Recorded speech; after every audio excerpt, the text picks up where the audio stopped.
Hello दोस्तों, दृष्टि IAS के इन न्यूज प्रोग्राम में एक बार फिर से आप सभी का स्वागत है। आज हम यहाँ पर बात करने जा रहे हैं ट्विटर के बारे में, क्योंकि हाल ही में एक डील संपन्न हुई है और एलोन मस्क ने ट्विटर को 44 बिलियन डॉलर के आसपास जो रकम बताई गई है उसमें खरीद लिया है।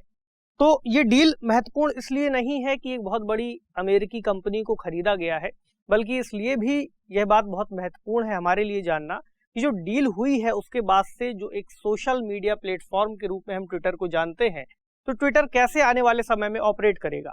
क्योंकि ट्विटर की भूमिका सामाजिक स्तर पर बहुत महत्वपूर्ण हो जाती है, खासकर अंतर्राष्ट्रीय कंपनी होने के नाते।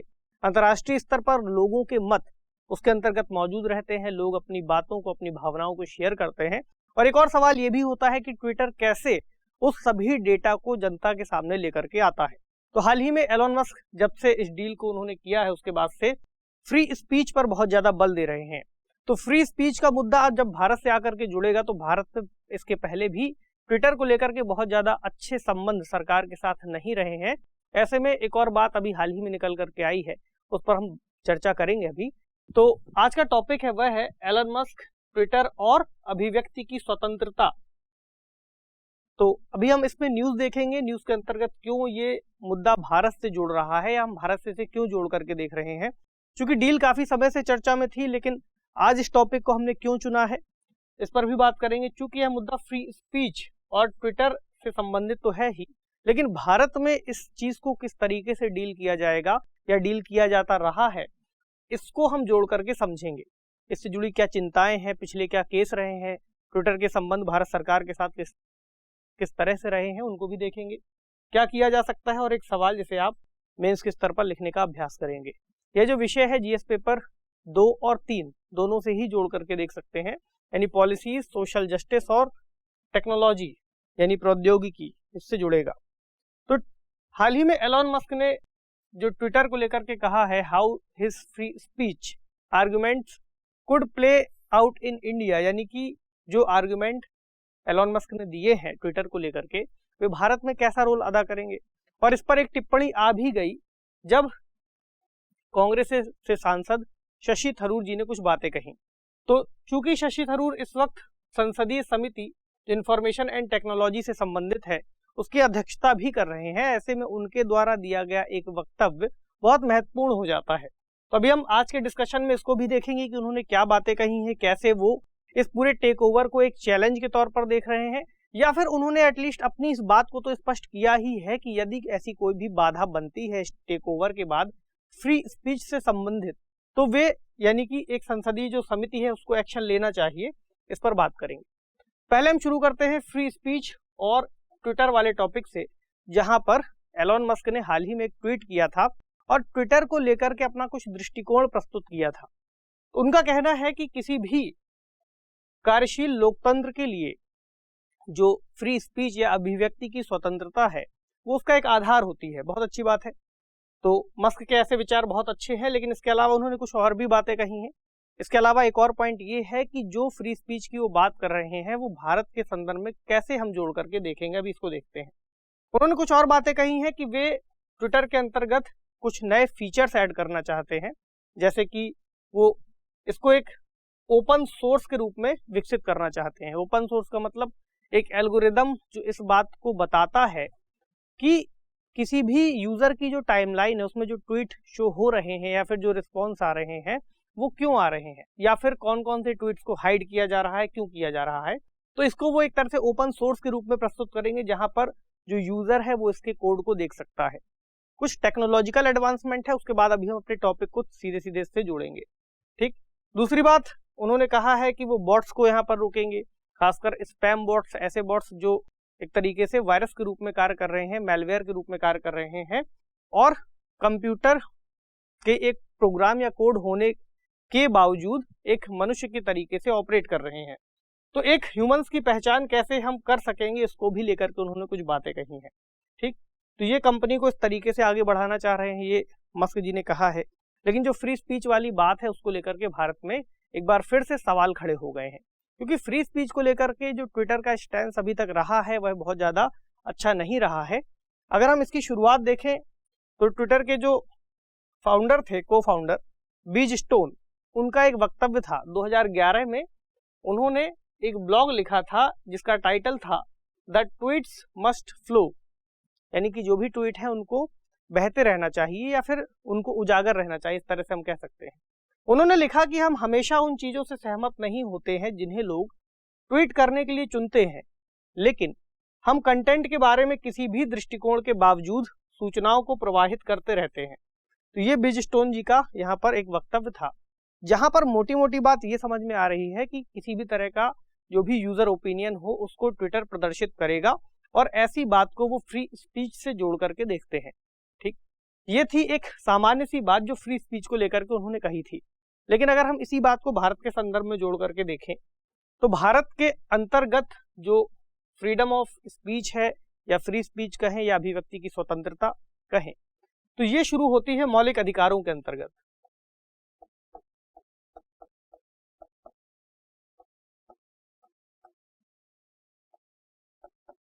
और मौलिक अधिकारों में कौन सा?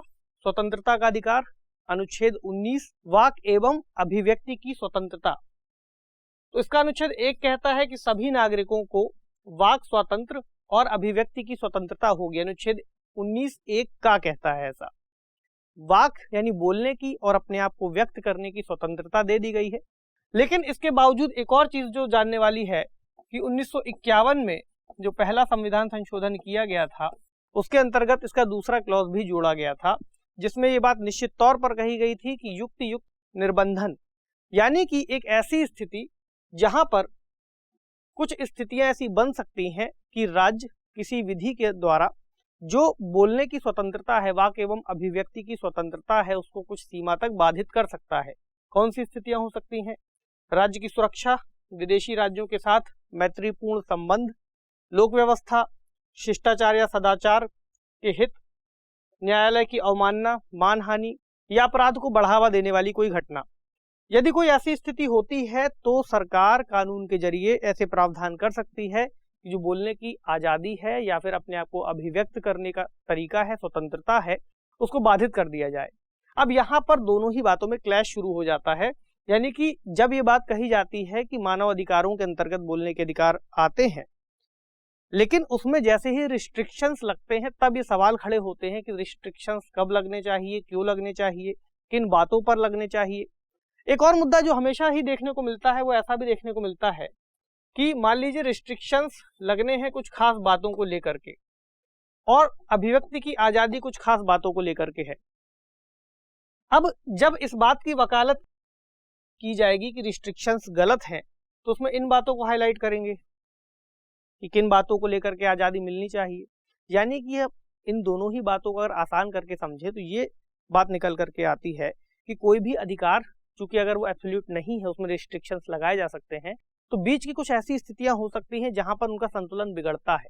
यानी कि जो अभिव्यक्ति की आजादी है उसका दुरुपयोग अगर जब किया जाने लगेगा तो वहां पर उसको रोकना बहुत ही ज्यादा आवश्यक हो जाएगा, या उसके वजह से राष्ट्र के हित या राष्ट्र की स्वतंत्रता बाधित होती है, लोगों की जो स्वतंत्रता है या लोगों का जीवन प्रभावित होता है, वहां पर रिस्ट्रिक्शंस लगाए जाएंगे। इसी बात को लेकर के जो चैलेंजेस आते हैं वो दोनों एक दूसरे से जुड़ते हैं। अब कुछ अगर हम एग्जाम्पल्स को देखें तो शुरू से हम देखते हैं एक बार ट्विटर को लेकर के क्या इसका इतिहास रहा है। तो इलेक्ट्रॉनिकी और सूचना प्रौद्योगिकी मंत्रालय ने काफी समय से इस बात को कहा है कि सोशल मीडिया के जो प्लेटफॉर्म्स हैं उनको जो कंटेंट उनके अंतर्गत लाया जा रहा है उसको लेकर के एक जिम्मेदारी निभानी चाहिए, और खासकर ट्विटर को लेकर के भी ऐसी बातें अक्सर कही गई हैं। और मंत्रालय ने ट्विटर को कई बार ऐसी चेतावनी दी है कि आपके जो प्लेटफॉर्म के अंतर्गत जो सूचना है या फिर जो डेटा है उसको एक बार आपको फिल्टर करके रखना चाहिए और इस बात को देखना चाहिए कि कहीं कोई गलत जानकारी तो नहीं दी जा रही है या कहीं कोई हेट स्पीच तो नहीं फैलाई जा रही है। और ये जो अधिकार है मंत्रालय के पास ऐसा कहने के, ये आते हैं सूचना प्रौद्योगिकी अधिनियम 2000 के अंतर्गत, यानी IT एक्ट 2000। इसकी धारा 69A बहुत महत्वपूर्ण है, इसको आपको नोट करना चाहिए। 69A के अंतर्गत कहा गया है कि कंप्यूटर के माध्यम से किसी भी जानकारी की सार्वजनिक पहुंच को अवरुद्ध किया जा सकता है और इसकी शक्ति मंत्रालय के पास है। यानी कि किसी भी कंप्यूटर संसाधन के जरिए यदि ऐसी कोई सूचना प्रसारित की जा रही है जो सरकार की नज़र में सही नहीं है, इनएप्रोप्रिएट है, तो उसको बाधित किया जा सकता है और यदि कोई बहुत आपातकालीन स्थिति आती है तो आपातकालीन आदेश भी जारी किए जा सकते हैं कि उसको ऐसी सामग्री को, ऐसे कंटेंट को तत्काल रूप से ब्लॉक कर दिया जाए। और ट्विटर को इसके पहले कई बार ऐसी चेतावनियां और नोटिस दिए जा चुके हैं। क्यों नोटिस दिए गए थे? क्योंकि इसके पहले के कुछ उदाहरणों को अगर हम देखें तो एक बार की घटना आपको याद होगी, पिछले साल की ही है, जब लाल किले पर एक हिंसक झड़प हुई थी किसान आंदोलनकारी जो थे और पुलिस के बीच में। तो ट्विटर के जो तत्कालीन भारत प्रमुख मनीष माहेश्वरी थे, उनको भी इसी तरह के मामले के संदर्भ में यूपी पुलिस ने तलब किया था। आरोप यह था कि जो वायरल किया गया था वीडियो, वो गलत सूचना प्रसारित कर रहा था, एक तरह से सरकार की छवि खराब कर रहा था। और मंत्रालय ने इसके लिए आपातकालीन आदेश जारी कर दिया। एक हैशटैग भी आपको याद होगा जो एक तरह से चलाया गया था, hashtag Modi planning farmer genocide, इस टाइप से। तो सरकार को जैसे ही इस बारे में जानकारी मिली, उन्होंने तुरंत आपातकालीन आदेश जारी किए कि इस तरह की जो गलत सूचना है वो जनता के बीच में जो सौहार्द है उसको भड़का सकती है और कहीं ना कहीं एक सांप्रदायिकता का रूप ले सकती है। तो इसको रोका जाना बहुत आवश्यक था, जिसकी वजह से मंत्रालय ने आदेश जारी किया और लगभग 250 ऐसे जो अकाउंट्स थे उनका डेटा शेयर किया ट्विटर के साथ कि आप इनको ब्लॉक कर दीजिए, इन तक पहुंचने वाला जो एक्सेस है उसको रोक दीजिए। हालांकि ट्विटर ने प्रतिक्रिया दी और इसमें से कई सारे अकाउंट्स ब्लॉक किए गए, लेकिन कुछ ही समय बाद, कुछ घंटों के बाद ट्विटर ने फिर से कुछ अकाउंट्स को ओपन कर दिया। कुछ समय बाद की बात देखते हैं कि लगभग 1000 से ज्यादा अन्य अकाउंट्स को जो हमारी सिक्योरिटी एजेंसीज हैं उन्होंने खालिस्तानी समर्थक या पाकिस्तान द्वारा प्रेरित बताते हुए एक और सूची सौंपी ट्विटर को और ऐसा कहा गया कि इनमें से जो कुछ खाते हैं उनके अकाउंट्स को ब्लॉक किया जाए। लेकिन फिर वही बात हुई कि कुछ अकाउंट्स ब्लॉक किए गए और कुछ को फिर से कुछ समय बाद खोल दिया गया। और ट्विटर का आर्गुमेंट था कि चूंकि सरकार अभिव्यक्ति की स्वतंत्रता का उल्लंघन कर रही है। ऐसे में जो क्लैश है वो दोनों के बीच में दिखाई दे रहा है कि एक तरफ ट्विटर जो अभिव्यक्ति की स्वतंत्रता की बात कर रहा है, दूसरी ओर सरकार रिस्ट्रिक्शंस की बात कर रही है। तो उसके बाद सरकार ने ट्विटर को एक शो कॉज नोटिस जारी किया कि ऐसी क्या वजहें हैं, आपको बताना होगा कि आप इस तरह के अकाउंट्स को ब्लॉक नहीं कर रहे हैं। इसके बाद सरकार ने कुछ रूल्स में चेंजेस किए थे। सूचना प्रौद्योगिकी मध्यवर्ती दिशा निर्देश और डिजिटल मीडिया आचार संहिता नियम 2021 को लेकर के आए थे। इसके तहत कुछ प्रावधान जो किए गए थे उसमें ये कहा गया था कि सोशल मीडिया जो भी प्लेटफॉर्म्स है वो अपने अंतर्गत एक मुख्य अनुपालन अधिकारी, एक नोडल अधिकारी और एक शिकायत अधिकारी की नियुक्ति करेंगे, जो इस बात को देखेंगे कि इस तरह की जो भी शिकायतें आई हैं उनका निपटारा हुआ है या नहीं हुआ है। इसके अलावा जब ट्विटर ने इस तरह के अधिकारियों की नियुक्ति करने में देरी की, हालांकि अन्य प्लेटफॉर्म जैसे फेसबुक है या फिर गूगल है, उन्होंने तो ऐसे अधिकारियों की नियुक्ति कर दी, लेकिन ट्विटर को इसमें काफी देरी हुई। तो सरकार ने यह भी कहा कि यदि आप ऐसा नहीं करते हैं तो आपका जो इंटरमीडियरी स्टेटस है या फिर एक मध्यस्थ के रूप में आपका दर्जा है वो खत्म हो जाएगा। यहाँ मध्यस्थ के दर्जे का मतलब क्या हुआ? मध्यस्थ के दर्जे का मतलब ये हुआ कि एक यूजर ने कोई जानकारी साझा की, तो एक यूजर ने एक प्लेटफॉर्म का यूज किया, जो जानकारी है वो यूजर के द्वारा लिखी गई थी या भेजी गई थी किसी तीसरे व्यक्ति के लिए, लेकिन वहां पर जो प्लेटफॉर्म है उसका उसमें कोई रोल नहीं था। यदि वो जो जानकारी है प्लेटफॉर्म ने अपनी तरफ से जनरेट नहीं की, तो वहां पर उनको एक सिक्योरिटी दी गई है कि वे एक मध्यस्थ के रूप में कार्य करेंगे और सरकार का सहयोग करेंगे। सरकार द्वारा ऐसा कहे जाने पर, डिमांड किए जाने पर ऐसे किसी भी यूजर को ब्लॉक कर देंगे या फिर उसके द्वारा पोस्ट किए गए किसी कंटेंट को हटा देंगे। लेकिन अगर वे ऐसा नहीं कर रहे हैं, इसका मतलब इस बात को समझा जाएगा कि वे खुद से इस बात को बढ़ावा दे रहे हैं और उनका जो इंटरमीडियरी स्टेटस है वो खत्म कर दिया जाएगा। और जो जिम्मेदारी होगी, जो भी आपराधिक कार्रवाई की जाएगी, वो फिर उसकी जिम्मेदारी संस्था की भी बन सकती है। तो इसके बाद फिर ऐसी बातें सामने आई और फिर ट्विटर ने इसको फॉलो किया। इसी तरह का एक और मामला अगर हम देखें तो जनवरी 2022 का एक दिखाई देता है, जहां पर आंध्र प्रदेश हाईकोर्ट ने ऐसे ही ट्विटर को एक मामले को लेकर के चेतावनी दी थी, जहां पर न्यायालय की अवमानना का मुद्दा था और कुछ जजों की जो छवि थी उनको खराब करने का मामला था। तो ट्विटर पर तब भी न्यायालय ने ऐसी चेतावनी दी थी।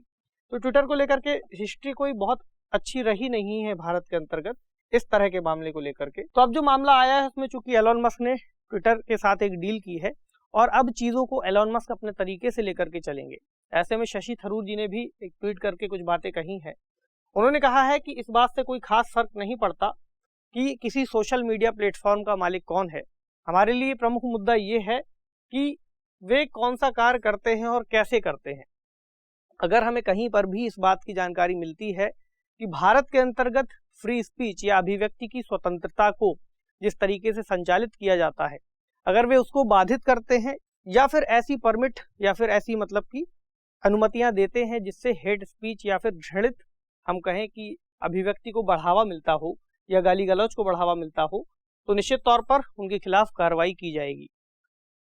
ये जब ऐसी बात कहते हैं तो उसके वजह से ये निष्कर्ष निकाला जा सकता है कि सरकार इस चीज को लेकर के गंभीरता से देख रही है और फ्री स्पीच का मतलब दरअसल सरकार की नज़र में इस बात को स्पष्ट कर देना होगा कि यहाँ पर जो अभिव्यक्ति की स्वतंत्रता को बाधित किए जाने वाली बात कही गई है, तो ऐसा कोई भी मुद्दा अगर आएगा तो वहां पर भी उसको बाधित किया जाएगा। यानी कि फ्री स्पीच कहीं आगे चलकर हेट स्पीच में ना परिवर्तित हो जाए। मतलब कि मेरा हाथ घुमाने की आज़ादी मुझे वहीं तक है जहां पर किसी अगले व्यक्ति की नाक नहीं आती है। तो मेरे द्वारा कही जाने वाली अभिव्यक्ति ऐसी अभिव्यक्ति हो जिससे जो देश के अंतर्गत माहौल हो वो खराब ना हो। हालांकि मुझे अपनी बात कहने का अधिकार होना चाहिए, निश्चित तौर पर होना चाहिए। मुझे अपने विचारों को व्यक्त करना चाहिए, असहमति को भी व्यक्त करना चाहिए। यहाँ पर किसी की असहमति का मतलब अगर वो शांतिपूर्ण असहमति है, उससे कोई दिक्कत नहीं आ रही है, तो उसको व्यक्त करने देना चाहिए। लेकिन अगर उससे कोई बड़ी समस्या खड़ी हो सकती है, कोई आंदोलन खड़ा हो सकता है, ऐसा आंदोलन जिससे काफी बड़े मात्रा में हिंसा हो सकती हो, यानी हेट स्पीच जैसा मामला बन जाता हो, तो उसको तो रोका ही जाएगा।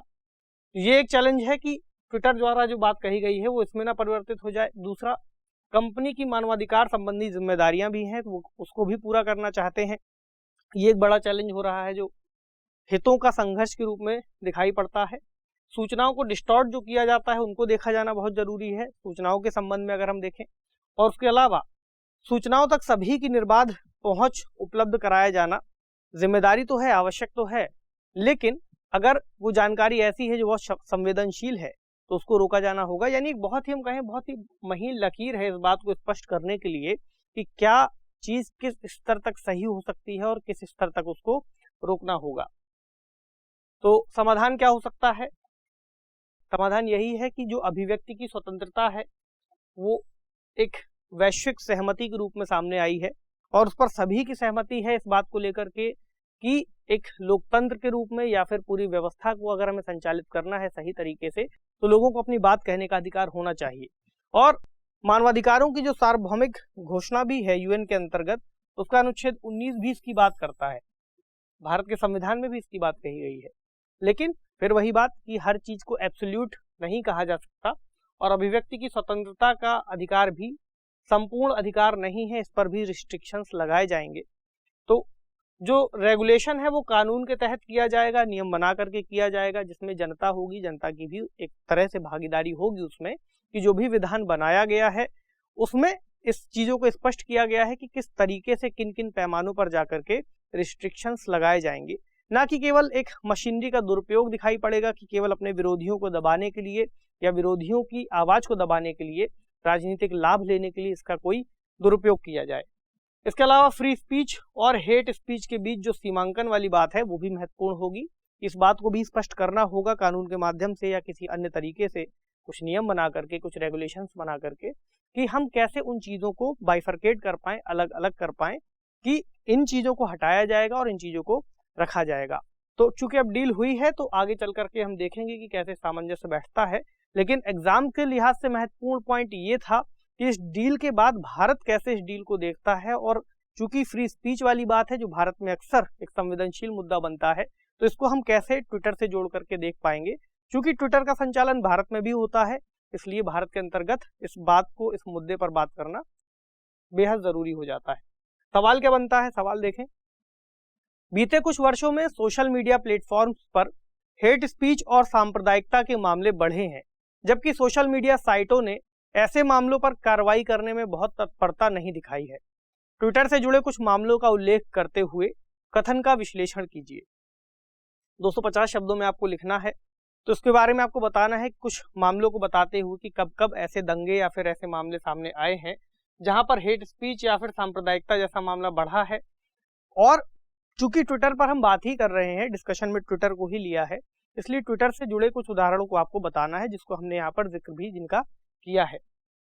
तो आपको कथन का विश्लेषण का मतलब ही है कि इसमें कुछ बातों को और भी शामिल करना होगा कि इससे जुड़े चुनौतियां क्या हैं और इनका सॉल्यूशन क्या हो सकता है, सरकार कैसे इस चीज को देख रही है, कानून क्या है, कानून के प्रमुख पॉइंट क्या हैं, इन सभी को शामिल करते हुए इस उत्तर को आप फ्रेम करेंगे। तो आपसे मिलेंगे अगले सेशन में कुछ अन्य महत्वपूर्ण विषयों के साथ। तब तक पढ़ते रहिए, ख्याल रखिए, शुक्रिया।